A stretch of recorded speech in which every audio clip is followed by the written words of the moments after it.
J'ai un commentaire de Gaël Mangeant à tout le monde, mais vous pouvez le lire puisqu'il est à tout le monde. Euh, Oui, bonjour Gaël, vous oui, m'entendez tous? oui, Bonjour, enchantée, merci pour cette présentation.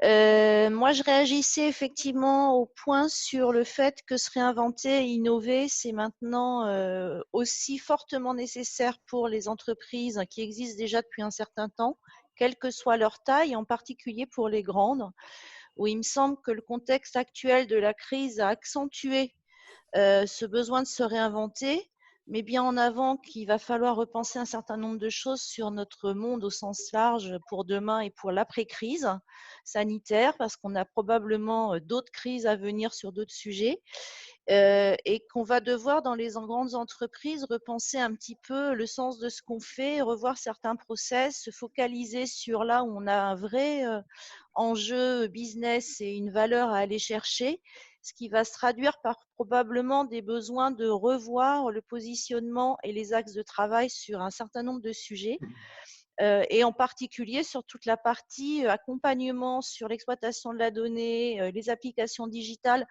J'ai beaucoup aimé, je connaissais l'exemple d'Orange en Afrique.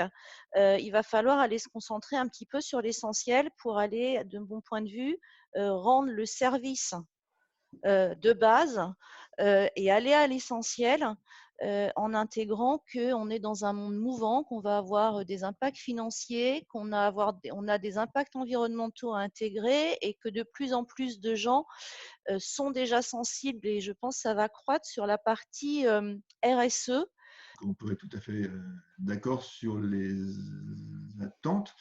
Moi, je pense quand même que ce qu'on a vu alors, sur les années précédentes, sur les synthèses précédentes, c'est que les grandes entreprises, alors pas toutes, hein, mais certaines grandes entreprises en tout cas, ont compris depuis déjà pas mal de temps qu'elles devaient se réinventer. Et ce que j'ai montré ces dernières années et aujourd'hui, c'est qu'elles se sont beaucoup déjà réinventées. Elles n'ont pas attendu. Et notamment avec un élément que j'évoquais les années précédentes, c'est un retour vers le stratégique. Quand on doit se réinventer, il n'est plus question d'imiter les uns ou les autres. Il s'agit de se proposer des questions très introspectives. Je ne suis vraiment pas sûr que la crise actuelle, même si c'est dommage, mais je ne suis pas sûr que la crise actuelle permette de revenir dans les entreprises en se posant plein de questions. Pour celles qui ne se sont pas posées toutes ces questions avant, je pense que l'urgence sera telle que, comme je disais à la fin, on risque de jeter le bébé avec l'eau du bain. Les premières initiatives faites et pas forcément super réussies serviront peut-être de prétexte pour dire on coupe tout ça. En tout cas, c'est ce que je crains. Pour les entreprises qui ont plus de maturité, j'espère que ce management de l'urgence, que je ne critique pas, bien évidemment qu'il faudra faire plein de choses dans l'urgence. La situation de beaucoup d'organisations, d'entreprises sera vraiment hautement problématique et il faudra prendre des décisions rapides et vigoureuses. Donc, ça sera comme la médecine d'urgence, ça sera du management d'urgence. Je ne pense pas qu'on puisse mettre en branle, en sortie de crise, des questionnements introspectifs importants. Celles qui l'auront fait avant auront, comme d'habitude, un avantage. Là encore, il n'y aura pas de raccourci, je n'y crois pas du tout, mais c'est un avis personnel. Jean-Jacques Urban, je n'ai ah, pas la caméra en face de moi. d'accord. Merci pour cet excellent exposé de synthèse qui reprend quelques idées un peu absurdes dans le bon sens. La question que je me pose, c'est comment pourrait-on faire connaître ces leçons générales à une très large population qui malheureusement a tendance à croire, comme vous l'avez dit à un moment donné, que l'informatique, si ce n'est pas son métier, ben, il faut confier ça à des sous-traitants, alors que l'urbanisation du système d'information avec des informations pertinentes me semble être la clé du dispositif. Alors, il y a deux sujets. Alors, il y en a un, c'est la publication de tout ça. Je travaille sur plusieurs textes autour en tout cas de ma conclusion sur les phénix et les licornes. Ce que je peux faire, c'est des textes et des conférences, donc je m'y emploie. Après, les médias, c'est les médias, donc c'est un vrai sujet. L'autre sujet que vous évoquez, c'est autour de la maîtrise et donc de l'internalisation, l'externalisation, la délocalisation, etc. Je pense qu'aujourd'hui, avec le Covid, on a un bon exemple. On voit qu'on est en train de remettre en question un certain nombre de choses. Mais là, moi, je m'inscris en faux, plein de monde. Je pense qu'aujourd'hui, on peut remettre en question les stratégies utilisées de délocalisation peut-être excessive, parce qu'on était déjà dans cet état d'esprit-là. Je pense à Thierry Veil qui nous avait déjà annoncé il y a plusieurs années que beaucoup de production reviendra de Chine dans les 10 ou 15 ans. Donc le Covid va accélérer quelque chose qui est déjà en cours, avec la robotisation dans les usines, etc., etc. Quand il s'agit de convaincre des gens qui ne veulent absolument pas être convaincus, c'est vraiment compliqué, quoi. Et donc là, aujourd'hui, on avait déjà ce phénomène de relocalisation, voire de réinternalisation, et tout élément nouveau qui vient dans cette premier aspect de tendance, évidemment, accélère le phénomène. Et c'est une très, très bonne chose qu'aujourd'hui, on se repose ces questions-là. Mais une fois de plus, si le Covid avait eu lieu, les problèmes de masque avaient eu lieu il y a 10 ans, je ne pense pas qu'on aurait tiré ces conclusions qu'il fallait tout rapatrier à la maison. Alors, Philippe Chat.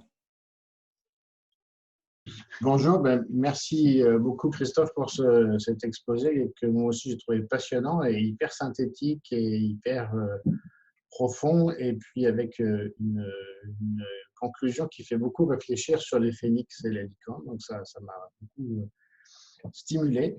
Et je voulais juste quand même poser une question entre les phénix et les licornes, ou entre les startups et les grands groupes, ou plus exactement entre les natifs et les transformants. Il y a quand même une grosse différence de prédisposition au numérique. Je voulais juste illustrer ma question avec un exemple qu'on a vu récemment dans le cadre de la SIA, la Société des ingénieurs de l'automobile. On mène un travail sur les infrastructures de recharge. La question, c'est de véhicules électriques. La question, c'est est-ce qu'il y a assez d'infrastructures de recharge? Est-ce qu'il en manque? Combien? Comment on évalue ça? Et dans ce cadre, on a interrogé plusieurs personnes, dont un ingénieur qui était en charge du déploiement des infrastructures de recharge pour Tesla. Et dans tout ce qu'il nous a raconté, il y a une chose qui nous a fascinés, c'est qu'il nous a dit, en fait, ce qui a énormément facilité le déploiement de l'infrastructure de recharge de Tesla, c'est les données. C'est-à-dire que Tesla, il se trouve que cet ingénieur, il est français et il arrivait de chez Renault quand il est arrivé chez Tesla. Et il dit, quand je suis arrivé chez Tesla, j'ai découvert une entreprise qui avait une architecture de données complètement intégrée. Et quand on a juste posé la question, tiens, où est-ce qu'on pourrait mettre des chargeurs, toutes les données étaient déjà accessibles, faciles à trouver, structurées. Et donc, il a suffi de faire quelques traitements pour voir où est-ce que les gens s'arrêtent pour faire leurs courses, etc. Donc, ma question, c'est, et quand on remet ça en perspective, on dit oui, mais si on est Renault, PSA ou Volkswagen, on n'a pas cette architecture de données. Et la mettre en œuvre, c'est ça qui serait l'énorme boulot. Donc, il y a quand même une sorte de course à handicap entre les natifs numériques et ceux qui ont à se transformer pour devenir des phénix. Alors, merci pour cette passionnante question. Il y a au moins 3 réponses différentes. Alors, premièrement, tu l'as vu sur la gendarmerie nationale, effectivement, ils ont un SIRH extrêmement puissant, probablement sans doute un des plus puissants, parce que le SIRH des organisations classiques est malheureusement un peu n'est pas hyper solide, on peut dire comme ça. Et donc, effectivement, on s'aperçoit que quand on a quelque chose qui est déjà là, que tout est là, prendre une API qu'on trouve sur le web, qu'on n'a même pas à payer ou qu'on paye 3 francs 6 sous, et quand les données sont là, tout marche et tout marche bien et c'est vraiment rapide, quoi. Donc, c'est exactement la même chose. Voilà, la gendarmerie nationale, c'est 8 siècles. Hein, donc, sauf que pour eux, il est clair que ça doit être sécurisé, que tout doit être là, qu'on doit faire attention aux conjoints parce que la mutation, sinon, va mal se passer. Enfin, il y a une obsession depuis tellement longtemps et tout est tellement là et tellement organisé que forcément, bah, c'est la même chose que chez Tesla, mais on n'est pas obligé d'être Tesla, on est juste obligé d'avoir fait le travail sérieusement depuis longtemps. Voilà. Et donc, effectivement, c'est ce que je voulais dire tout à l'heure, quand on a fait le travail sérieusement depuis longtemps, bah, cette révolution numérique, on la prend à peu près au même point que les Tesla ou autres. Quand on n'a pas fait ça, le travail va être lourd, long et compliqué et cher. Et l'erreur à ne pas faire, c'est croire qu'on va pouvoir prendre un raccourci. Alors là, c'est le fiasco garanti et c'est malheureusement ce que se sont tentés de faire beaucoup. Donc ça, c'est un premier point. Le deuxième point, c'est il n'y a pas que les données pour faire du numérique, etc. L'exemple d'Orange en Afrique, il est absolument incroyable. Et il est d'autant plus intéressant que ce n'est pas que Orange. Enfin, ils sont 3 acteurs à avoir inventé un modèle à peu près ensemble, en se copiant les uns les autres, qui fonctionne à peu près de la même manière. Et ils ont concouru à faire du développement économique important, etc. Et une partie importante du nerf de la guerre, c'était le réseau de distribution locale avec des petites guitounes pour traiter des quelques euros par-ci, par-là. Et ça change tout. Après, maintenant, ils ont les données et en ayant les données, il se passe plein de choses. Mais voilà, les données sont centrales dans beaucoup de cas, pas toujours. Michel de Virville. Bonjour, merci beaucoup pour l'exposé. En fait, j'ai eu l'impression qu'il y avait vraiment un point commun à l'ensemble de ce que vous avez présenté, qui est interaction homme-informatique. C'est-à-dire qu'en fait, ça ne travaille pas sur les entreprises, ça ne travaille pas sur l'informatique, ça travaille vraiment sur la façon de mobiliser, de créer une nouvelle interaction entre le fonctionnement de l'entreprise visée et la ressource informatique. Mais du coup, est-ce que ça ne pose pas la question de savoir comment prendre des gens qui sont vraiment intimes dans l'entreprise, qui la connaissent de l'intérieur de façon fine et qui vont avoir une belle vision des questions qu'il faut traiter, mais comment leur donner la flexibilité informatique pour imaginer quelque chose, ou à l'inverse, comment prendre des gens qui maîtrisent l'informatique, mais leur donner une capacité d'écouter non pas le client, mais l'opérateur, celui qui connaît bien l'entreprise. Parce que là, de ce point de vue-là, j'ai l'impression que les différents exemples qui ont été analysés sont assez différents dans le process qui a conduit à ce que, finalement, de cette interaction entre l'homme et la machine, il sorte quelque chose de vraiment neuf. Alors, oui, tout à fait. Enfin, on peut le résumer comme ça. Alors, ça peut être l'homme et la machine quand c'est le client.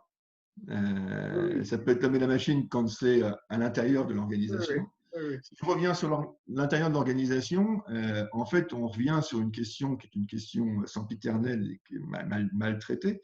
C'est la question, est-ce qu'on peut être aux manettes de l'entreprise sans connaître le métier? Voilà.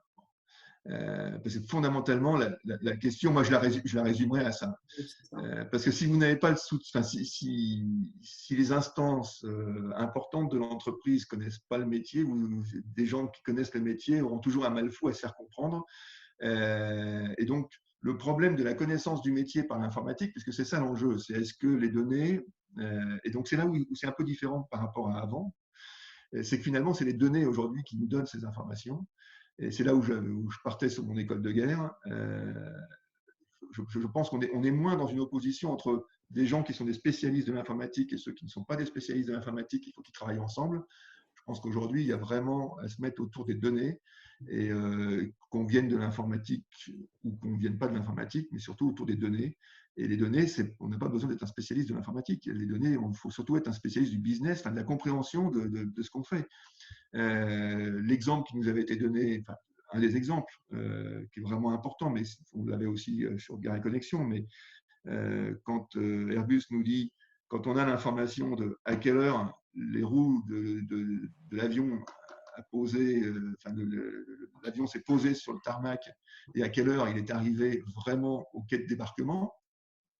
Vous avez plein de données de ce type, et ce pas des données confidentielles, il ne faut pas être très très malin pour interpréter une donnée comme ça. Mais quand vous en avez des milliers et des milliers, très très vite, vous apercevez qu'avec tel autre type d'information, le fait qu'il pleuvait, le fait que ceci ou cela, vous arrivez à comprendre le métier fondamental que quelqu'un de base aurait compris. Voilà, donc c'est ça qui est important. Si je peux me permettre, parce que j'ai vécu ça sur la mise en place du SIRH de Renault. Les professionnels de la fonction RH, ils n'ont pas de mal à imaginer ce que doivent être les données. Mais les données pertinentes, c'est celles qui vont permettre de réaliser des opérations informatiques qui vont être novatrices par rapport à ce qu'on sait faire avant.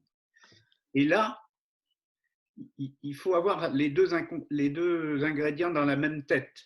C'est-à-dire qu'il faut avoir à la fois la familiarité avec le fonctionnement RH de Renault, parce qu'il n'est pas le même que celui de l'entreprise à côté, mais il faut aussi avoir une idée de ce que l'outil informatique va permettre de faire qu'on ne sait pas faire avant. Parce que sinon, on ne choisit pas les mêmes données, en fait. C'est très frappant dans l'exemple de L'Oréal. Alors, merci de préciser ça, parce que ça va me permettre, en vous répondant, de répondre à mon troisième point que j'avais oublié sur la question précédente. Oui, mais ça, c'est… Et qui a été évoqué vraiment, là encore, par Marc Fontaine chez Airbus. Il a dit, mais on a mis un peu de temps à comprendre, parce qu'on se plaignait aussi de ça. Si on n'a pas prévu correctement, après, on ne peut pas s'en sortir. Et en fait, ils ont travaillé à le concept, qui par ailleurs est très marketing aussi, de l'acte de données. Il nous a expliqué qu'en tout cas, eux, ils n'avaient pas de problème avec ça. Ils arrivent à neutraliser les données, donc à les sortir de tout un tas de systèmes propriétaires qui ont été conçus en leur temps avec des fonctions particulières pour vraiment constituer un ensemble de données. Parce qu'en fait, on ne peut pas savoir à l'avance, c'est impossible de savoir à l'avance quelles sont les données qui vont être pertinentes, puisqu'on ne connaît pas les questions qu'on va se poser dans le futur. Donc, il faut arriver à neutraliser, à désorganiser positivement la manière dont on est organisé dans l'histoire les données pour les rendre fondamentalement accessibles. Et ça, c'est aujourd'hui techniquement faisable, y compris sur des gros volumes, et c'est ce qui nous a confirmé. C'est ce qu'il reproche à des gens comme SAP de n'avoir pas fait et qu'ils auraient dû faire pendant des années. Il était extrêmement violent dans son propos, et probablement à juste titre.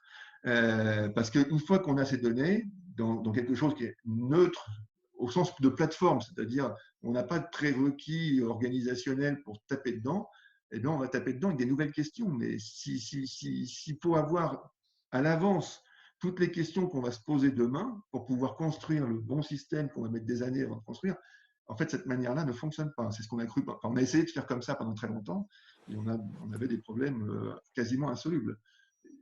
Là où les digital natifs, entreprises digital natives y arrivent, c'est qu'en fait, leurs données, alors souvent elles sont monométiers quand même. Il faut reconnaître aussi que c'est plus facile quand on a un groupe qui part dans tous les sens, qui a une historique de folie avec des clients dans tous les sens, etc. Forcément que c'est plus compliqué. Mais il faut arriver à neutraliser ces données, pour pouvoir les exploiter. Et aujourd'hui, c'est faisable. Ça ne l'était pas pendant très longtemps. Et à partir de là, on peut travailler sur les données sans avoir l'obligation d'avoir pensé à l'avance les questions qu'on allait se poser, parce que ça, ce n'est pas raisonnable. Clarisse Mathieu pourrait poser sa question, éventuellement qu'elle a écrite. Merci pour cet exposé. Vous avez très rapidement parlé du positionnement des politiques en disant soit qu'ils ne comprenaient rien, soit que souvent ils avaient, quand ils étaient convaincus de l'utilité d'agir, une action qui était décalée. Vous avez aussi parlé de la question de la régulation au tout début avec ce qui se passe vis-à-vis d'Uber. Est-ce que vous avez un avis sur ce que pourrait être le bon positionnement des politiques dans cette effervescence, dans cette situation, dans la volonté en tout cas pour nos pays, soit la France, soit l'Europe, je ne sais pas quel est le bon niveau, de pouvoir préserver nos industries? Alors, le problème des politiques, ce n'est pas en soi qu'ils sont mauvais, pas intelligents, pas je ne sais pas quoi, c'est le problème du temps. C'est le temps. Le problème du temps, c'est exclusivement le problème du temps. Ils n'ont pas de temps à accorder à une compréhension profonde et ils ont besoin, pour se réélire, d'un temps aussi qu'un temps court. Voilà. Donc ces deux problèmes-là rendent les choses quasiment presque impossibles. Donc après, il faut surfer. Faut arriver à surfer, faut arriver à théoriser sur comment est-ce qu'on les influence. Faut pas espérer qu'ils puissent rentrer, et c'est une erreur profonde, d'entamer des sujets compliqués avec eux, qui demandent du temps, etc. Donc, quand il faut les convaincre de quelque chose, c'est bien. Mais après, se met en place tout un tas d'autres choses. Je ne l'ai pas dit, mais je vais le dire. Enfin, on comprend bien que si notre ami breton, qu'une fois de plus, c'est super qu'il arrive parce qu'il connaît quand même des choses, évidemment, mais là, s'il veut absolument faire quelque chose sur les données à un niveau, les données industrielles à un niveau européen, on sent tout de suite le lobbying qui va se mettre en œuvre. Et il y a un grand acteur logiciel central en Europe qui s'appelle SAP. Si la bonne idée du siècle, c'est de nous foutre du SAP partout, vous avez compris que chez Airbus, qui a travaillé depuis 4 ans en pensant que ça aurait dû être fait depuis bien longtemps par SAP, ça va aller au clash, quoi. Donc effectivement, c'est ça. La taxe GAFA, on s'est excité sur la taxe GAFA. Bon, on ne sait pas où ça en est. Mais il y a plein de biais de concurrence autres. Donc, pendant qu'on s'occupe sur la taxe GAFA, on ne s'occupe pas sur le reste. Mais tout ça, c'est des sujets qui demandent du temps. Enfin, ils ne sont pas plus compliqués qu'autre chose. Ils demandent juste du temps avec énormément d'effets pervers. Toute politique publique a des effets pervers. Si on ne comprend pas ça, on n'a rien compris. Donc, voilà, on doit commencer à analyser les effets pervers avant de commencer à analyser quelque décision que ce soit. On voit qu'on a plein le numérique, c'est surtout plein de liens entre les choses elles-mêmes, quoi. Tout est lié, donc ça prend du temps. C'est surtout à nous qu'il faut faire. Il faut qu'on soit très attentif à ne pas espérer d'eux des choses dont on sait d'avance qu'elles ne peuvent pas arriver ou elles arriveront mal, parce que ça ne peut pas être autre chose. Anne Hoffner. Oui, bonjour. Moi, j'ai une question dans un titre tout à fait différent. C'était de tout ce que vous avez repris comme différents systèmes. Je voulais savoir, est-ce que vous avez dégagé des grandes lignes d'un management qui ont permis d'aller vers ces innovations? Premièrement, déjà, qu'est-ce que vous en tirez et qu'est-ce que ça inspire pour la suite? Parce que tout ça, ça ne peut se faire qu'avec les gens. Avec les vrais gens. Hein, ça ne peut pas être juste un cerveau quelque part isolé. C'est comment on va embarquer suffisamment de personnes pour aller dans ces directions d'innovation. Alors, merci. Ce que j'en ai tiré les années précédentes et qui reste vrai aujourd'hui, c'est le retour de la stratégie. Incontestablement, qui est un élément absolument clé. La mondialisation, c'était le niveau zéro de la stratégie. Quand on dit mon modèle c'est le bon et je vais le mettre dans tous les pays, quand vous avez dit ça, c'est fin de l'histoire. Et après, vous enclenchez des questions incroyablement nombreuses, hein, mais de tactique et d'opérationnel, mais plus de stratégie. Donc ça fait 20 ans que dans l'organisation, je pense qu'on était dans un vide stratégique absolu. Quand on vous pose la question, mais demain vous pouvez disparaître, et c'est une réalité, vous devez vous réinventer. Et vous réinventer, ça commence par vous dire en quoi je suis original, en quoi j'embarque tout le monde. Enfin, et donc, il y a des entreprises qui l'ont fait et celles qui ne l'ont pas fait. Bon, donc, j'ai fait un livre en 2019 qui montrait plein de propos de patrons, et ceux que j'ai interviewés, en tout cas, me semble-t-il, avaient cette caractéristique-là. C'est de connaître le métier de leur boîte et de s'être posé, d'avoir fait une introspection assez approfondie sur c'est quoi notre nouvelle proposition au monde et comment on se prend dans de bataille. Alors après, tout n'est pas parfait, mais quand vous avez commencé par là, c'est absolument essentiel. Donc ça, c'est vraiment ce qui me paraît être le plus important et qui est par les entreprises qui sont en avance. Je n'ai pas dit toutes, mais en tout cas celles qui sont en avance, et elles sont nombreuses. Celles que j'appelle les phénix, elles sont dans ce cas-là. Ensuite, il faut embarquer tout le monde, c'est exactement mon propos sur l'innovation. il y a quelque chose de particulièrement problématique avec l'innovation, c'est de ramener ça aux premiers de cordée, aux seuls entrepreneurs, les programmes d'intrapreneuriat où on met en avant, là encore, des pseudo-premiers de cordée, etc. Les hauts potentiels, les tout ça. Voilà, ça a comme conséquence que les autres disent, bon, bah, nous, on attend la fumée blanche. Et donc, c'est absolument... c'est quelque chose qu'il faut absolument lutter contre, parce que l'innovation, c'est beaucoup plus riche que ça. Pour prendre la disruption, tout le monde veut faire de la disruption comme si c'était facile, comme si... Mais non, mais c'est pas vrai. Ça arrive une fois de temps en temps, mais c'est un ticket de loto gagnant. Bah, tant mieux quand vous l'avez, mais on ne peut pas bâtir un modèle avec tout le monde va gagner le ticket de loto, c'est pas possible. Donc, c'est comment est-ce qu'on embarque tout le monde. Et donc, mon discours qui était sur faites attention avec un discours c'est sympathique d'encourager les jeunes start-upers, c'est sympathique d'encourager la prise de risque, etc. Mais quid de tous les autres? L'innovation, c'est vraiment quelque chose qui doit être sérieux.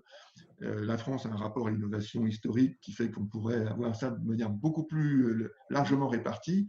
Attention à ne pas créer ceux qui attendent les résultats de l'innovation et ceux qui la produisent. Donc, je suis bien d'accord avec vous et c'est l'essentiel de mon propos.